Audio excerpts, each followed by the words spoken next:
তৃণমূলের অস্বস্তি বাড়িয়ে তৃতীয় ফ্রন্ট গড়ার আহ্বান আইএসএফের। কোচবিহার প্রেস ক্লাবে হলো সাংবাদিক বৈঠক। মাথাভাঙ্গায় চূড়ান্ত প্রস্তুতি ছট আরাধনার। বিভিন্ন ঘাট পরিদর্শনে মহকুমা প্রশাসন ও পৌর প্রতিনিধি দলের।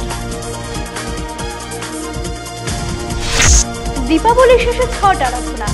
সোমবার থেকে শুরু হচ্ছে সূর্য আরাধনার মূল পর্ব। এই উপলক্ষে জমে উঠেছে বাজার।